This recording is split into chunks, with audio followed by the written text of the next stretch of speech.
Yes, hello, good morning everyone. This is your Slavan Coach here. Welcome to my channel. This is Baby Jimo at nagsabi sa inyo na magandang umaga sa ating lahat. Mahirap man tanggapin natin na isang tao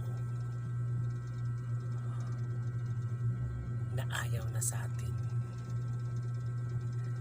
Pero kailangan mo tanggapin ito para lang sa ikaluluwag ng dibdib mo. Dahil kung hindi mo ito matutunan tanggapin, sobrang mahihirapan ka lang. Palayain mo na yung tao. Iniwan ka. Dahil lahat ng nang iiwan ay deserve niya yun. Dahil hindi na siya masaya sa'yo. Kaya tanggapin na lang natin kung anong naging desisyon niya. Maging mapagbigay ka na lang para hindi ka lalong masaktan.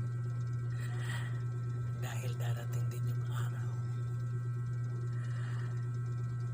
Kung malungkot ka man ngayon, sa susunod, magiging masaya ka na. At yun na lang ang harapin. This is yours, Slavan Coach here, Baby Jim, at nagsabi sa iyo ng magandang umaga sa ating lahat. Thank you for watching and goodbye.